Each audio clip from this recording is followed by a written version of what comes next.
Innalladzina yakhshawna rabbahum bil ghaibi lahum maghfiratun wa ajrun kabir.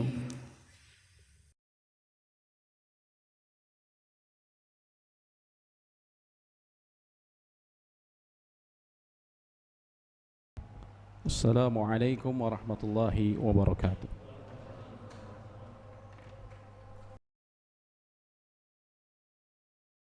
Innal hamdalillah, sesungguhnya puji-pujian hanya milik Allah. Nahmaduhu, kita memujinya, wa nasta'inuhu, dan memohon pertolongan kepadanya. Wa na'udzu billahi min syururi anfusina, dan kita memohon perlindungan kepada Allah dari keburukan jiwa-jiwa kita. Wa min sayyiati a'malina, dan juga dari akibat dari amal-amal buruk yang kita lakukan. May yahdihillahu fala mudhillalah, barang siapa yang telah Allah berikan petunjuk, maka tidak ada yang bisa menyesatkannya. Wa may yudlil fala hadiyalah, dan barang siapa yang Allah biarkan seseorang di dalam kesesatan, maka tidak ada yang bisa memberinya petunjuk. Asyhadu an la ilaha illallah wahdahu la syarikalah, saya bersaksi bahwa tiada ilah yang berhak disembah dengan hak kecuali Allah. Wa anna Muhammadan abduhu wa rasuluh, dan bahwa Muhammad adalah hamba dan utusannya. Qala Allah Ta'ala fi kitabihil aziz, Allah berfirman dalam salah satu ayatnya, ya ayyuhalladzina amanu taqullaha haqqa tuqatih, wahai orang-orang yang beriman, bertakwalah kalian kepada Allah dengan sebaik-baiknya takwa. Wa la tamutunna illa wa antum muslimun, dan janganlah sampai kalian mati melainkan dalam keadaan beragama Islam. Dan juga Allah berfirman dalam ayat lain, ya ayyuhalladzina amanu taqullaha wa qulu qawlan sadida, wahai orang-orang yang beriman, bertakwalah kalian kepada Allah dan berkatalah dengan berkata yang benar, karena dengan berkata yang benar yuslih lakum a'malakum, Allah akan perbaiki amal-amal kalian, wa yaghfir lakum dzunubakum, dan mengampuni dosa-dosa kalian. Wa may yuti'illaha wa rasuh, barang siapa yang selalu mentaati Allah dan Rasulnya, faqad faza fawzan azima, dia sungguh akan mendapatkan kesuksesan yang hakiki. Amma ba'd, fa innal asdiqal hadithi kitabullah, wa khairul hadi hadi Muhammadin sallallahu alaihi wasallam, wa syarrul umuri muhdatsatuha, wa kullu muhdatsatin bid'ah, wa kullu bid'atin dhalalah, wa kullu dhalalatin finnar. Jemaah yang semoga Allah rahmati kita semua, seorang muslim sejati tentunya meyakini bahwa akhir kehidupan manusia ini kelak hanya ada di dua tempat, immal jannah, entah itu surga, wa immal nar, ataupun itu adalah neraka. Setelah seseorang meninggal masuk ke alam barzah, yang masa hidupnya di alam barzah bakal ribuan kali lebih lipat dibandingkan masa hidupnya di dunia. Bukankah orang-orang setelah Nabi Adam, generasi setelah Nabi Adam masih ada di alam barzah sampai sekarang? Lalu kemudian masuk di padang mahsyar, yang disebutkan dalam hadis sahih riwayat Ahmad, yantadhiruna khamsina alfasanah, manusia akan menunggu hari pengadilan selama 50.000 tahun. Lalu kemudian akan berakhir di dua tempat, surga atau neraka. Tidak ada tempat ketiga, tidak ada ruh bergentayangan, hanya di dua tempat ini. Ketika ditanya mau masuk kemana kita, tentu saja al-jannah, surga. Orang yang berakal sehat tentunya akan ingin pilih surga. Yang Nabi SAW sebutkan kenikmatannya, ma'ainun ro'at, yang sesuatu kenikmatan yang kelak diberikan yang tidak pernah terlihat oleh mata, wala udhunun sami'at, dan juga tidak pernah kedengaran atau pernah mendengar kenikmatan seperti itu, wala khatarat fi qalbil bashar, dan tidak pernah terlintas di hati manusia. Kenikmatan yang antara lain seseorang penghuni surga dari laki-laki, mereka dalam Ibnu Qayyim disebutkan, mereka dalam sebuah hadis, mereka tercengang melihat kecantikan dari bidadarinya sampai mereka terdiam selama beberapa tahun. Mereka bisa melihat wajahnya di pipi istrinya, saking bening istrinya. Subhanallah. Al-jannah. Lalu apakah jannah, surga bisa kita masuki begitu saja? Tentu saja tidak. Bukan sesuatu yang murah. Surga, kata Ibnu Qayyim, disebutkan atibu mahad. Surga adalah kesucian, kebersihan yang murni, yang tidak bisa dimasuki kecuali orang-orang yang telah bersih. Sebagaimana Allah sebutkan, alladzina tatawafumul malaikah, orang-orang yang Allah wafatkan thayyibina, dalam keadaan thayyib, dalam keadaan bersih, suci. Dalam surat An-Nahl Allah sebutkan, yaquluna, malaikat kelak akan berkata kepada mereka, udkhulul jannah bima kanu ta'malun, masuklah ke dalam surga atas apa yang dahulu kalian lakukan di dunia. Thayyibin, dalam keadaan baik ketika diwafatkan. Lalu bagaimana caranya kita agar berusaha bisa diwafatkan dalam keadaan thayyib, dalam keadaan bersih, baik? Setidaknya para ulama menyebutkan ada 5 hal yang harus kita lakukan sebelum kita meninggalkan dunia ini. 5 hal yang hendaknya kita catat dan kita jadikan target di dalam kehidupan kita. Yang pertama adalah memperbanyak taubat dan istighfar. Memperbanyak taubat dan istighfar. Taubat ini bukan saja Allah perintahkan buat orang-orang yang merasa dosanya telah banyak, telah menggunung, karena dosa sebanyak langit dan bumi sekalipun, kalau dia bertobat Allah akan ampuni. Tapi juga Allah perintahkan untuk orang-orang yang telah merasa soleh, telah merasa beriman, sebagaimana Allah sebutkan di akhir ayat dari surat An-Nisa, di ayat-ayat dari surat An-Nur ayat 31, Allah sebutkan, wa tubu ilallahi jami'an ayyuhal mu'minun, dan bertobatlah kalian semuanya wahai orang-orang yang beriman, la'allakum tuflihun, agar engkau mendapatkan keberuntungan. Orang yang sudah merasa soleh, merasa beriman, tetap diperintahkan bertobat, karena kita tidak mungkin terlepas dari kesalahan dan dosa. Bisa jadi kita merasa bangga dengan amal kita, padahal belum tentu diterima oleh Allah Subhanahu wa ta'ala. Bisa jadi kita tidak ikhlas, bisa jadi kita tidak mengikuti sunnah Rasul ketika melaksanakannya. Maka bertobat, dan bertobat dipenuhi tabutan nasuha, terutama dari dosa besar, adalah dengan berhenti dari dosanya, kemudian dia menyesali dari dosanya tersebut dan berjanji untuk tidak mengulanginya lagi. Dan bila terjatuh kembali, bangun kembali, jatuh bangun kembali.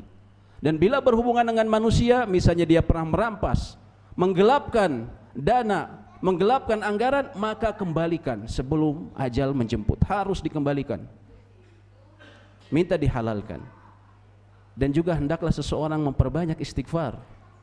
Hari-hari dia perbanyak istighfar, kapanpun, astagfirullah, ataupun yang lebih panjang, Allahumma anta rabbi la ilaha illa anta, dan seterusnya.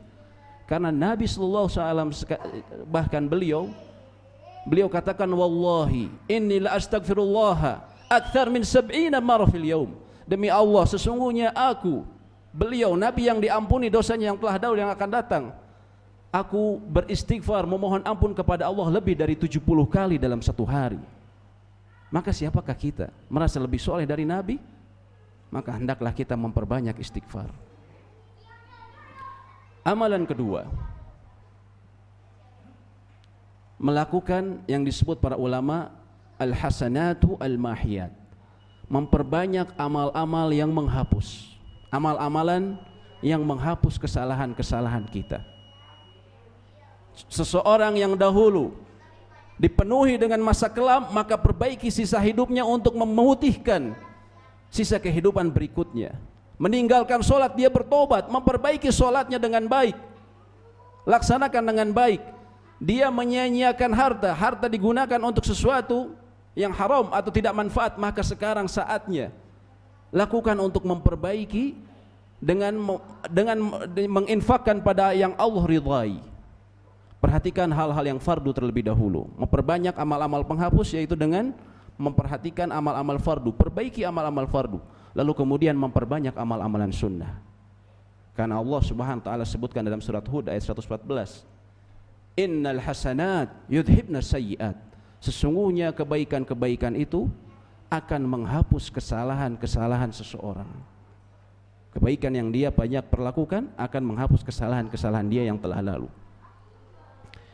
Yang ketiga, para ulama katakan adalah dengan bersabar atas musibah yang dia hadapi atau cobaan yang akan senantiasa seorang manusia hadapi dalam hidupnya. Karena Nabi SAW katakan, tidaklah seorang muslim menghadapi kekhawatiran, kemudian atau keletihan, kemudian penyakit, kesedihan, kekhawatiran, bahkan duri yang menusuk kakinya sekalipun, Allah akan hapus kesalahannya dengan hal tersebut. Para ulama mengatakan dengan kesabaran ketika menghadapi hal-hal tersebut. Sehingga seseorang muslim dia menyadari bahwa dunia adalah negeri cobaan, maka dia rubah perspektifnya. Kita coba rubah perspektif kita. Setiap kita menghadapi kesulitan, kekhawatiran, penyakit, maka kita rubah perspektif kita bahwa ini adalah otomatis akan menghapuskan, membersihkan kesalahan-kesalahan kita. Dengan syarat apa? Sabar. Dengan syarat sabar. Sebaliknya, ketika dia tidak sabar, justru itu akan menambah kekotoran tubuhnya dengan dosa-dosa. Lalu amalan keempat,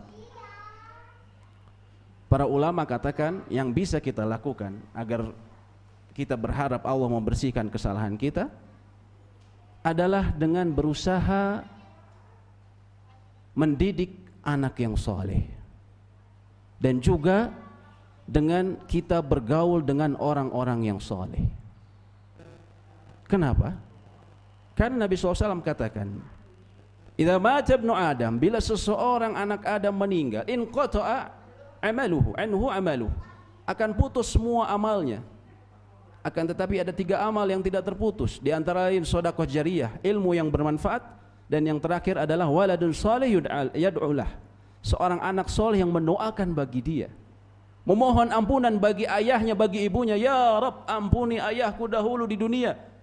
Ya Zal Jalali wal Ikram, ya Rahman yang Maha Pengasih, ampunilah ibuku dahulu di dunia. Dengan sebab anaknya, Nabi SAW katakan seseorang bisa terkaget-kaget kenapa kemudian dia mendapatkan derajat tinggi di surga. Ternyata karena doa anak-anaknya. Subhanallah. Berusaha mendidik mereka. Atau bila tidak memiliki, Allah takdirkan tidak memiliki anak, maka didik anak lain, orang lain menjadi saleh. Dan juga mencari pergaulan yang soleh, sering bergaul dengan orang-orang yang soleh.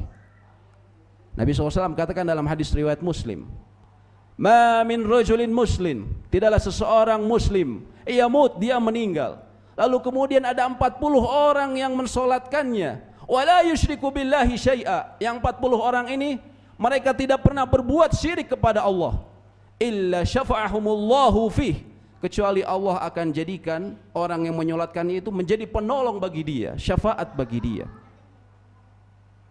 Syafaat bagi dia. Karena apa? Karena kita berteman dengan orang saleh, memperbanyak teman kita, bergaul dengan orang-orang saleh. Aqulu ma sami'tum wastaghfirullahu li wa lakum wa lisairil muslimina wal muslimat wastaghfiruhu innahu huwal ghafurur rahim.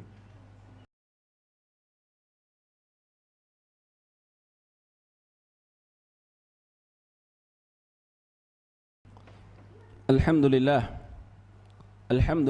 hamdan katsiran tayyiban mubarakan fih kama yuhibbu rabbuna wa yardah. Ashhadu an la ilaha illallah wahdahu la syarika lah wa ashhadu anna Muhammadan abduhu wa rasuluhu wa ba'd.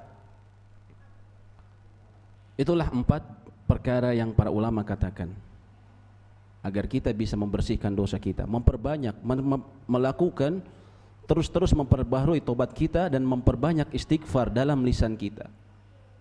Dan kemudian yang kedua, kita buktikan istighfar kita, mohon ampun kita dengan memperbanyak melakukan amal-amal yang menghapus kesalahan.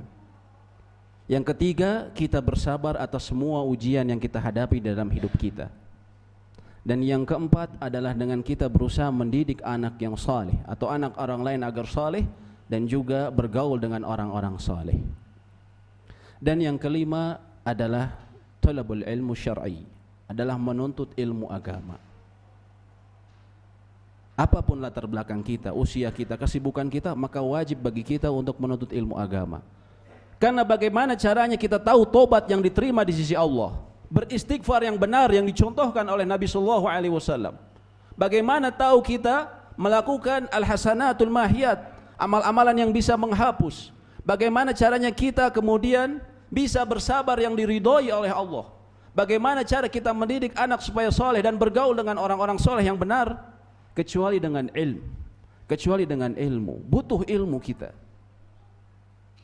Oleh karena itu Nabi SAW katakan, man salaka tariqan yaltamisu fi ilman, barang siapa yang berusaha mencari kesempatan, berusaha mencari ilmu agama, apapun kesibukan dia, apapun latar belakang dia, sahalallahu lahu bihi tariqan ilal jannah, maka Allah akan mudahkan bagi dia jalan menuju surga. Wa innal malaikah la yastaghfiru wa inna ahla samawati wal ard la yastaghfiru lahu man fis sama, atau para ahli ilmu, innal alim, sesungguhnya para ahli ilmu dan juga orang yang belajar, la yastaghfiru lahu man fis samawati wal ard, mereka akan senantiasa dimintai ampunan oleh penduduk langit dan bumi. Subhanallah, kita membutuhkan doa dari mereka. Dan alhamdulillah sekarang wasilah atau sarana untuk menuntut ilmu semakin banyak dengan adanya YouTube dan segala macam, kita bisa pilih. Namun para ulama katakan, namun jangankan hal itu sebagai hal yang primer. Hal yang primer adalah yang dilakukan oleh Nabi SAW ketika beliau belajar agama langsung dari Jibril. Begitu pula para sahabat, mereka talaki atau bertemu langsung dengan guru. Para sahabat belajar langsung kepada Nabi SAW. Begitu pula tabi'in yang mereka mempelajari ilmu dari sahabat. Dan begitulah Islam mensyariatkan bagaimana ilmu turun menurun ada hingga nanti kelak menjelang akhir kiamat, karena talaki, bertemu dengan guru. Oleh karena itu, dengan adanya kemudahan teknologi, jangan dijadikan itu sebagai sarana utama. Tetap sarana utama kita adalah kita menghadiri pengajian, menuntut ilmu langsung kepada para ahli ilmu, karena dengan itu akan turunnya barokah kepada ilmu kita. Dan dengannya juga bisa menghilangkan kesalahpahaman, karena betapa banyak orang salah faham karena menonton misalnya di YouTube suatu penjelasan yang mungkin tidak lengkap. Oleh karena itu, ilmu oleh Imam Bukhari disebutkan muqaddamun, didahulukan. Al-ilmu qabla al-qawli wal amal. Ilmu itu didahulukan sebelum seseorang berilmu dan beramal.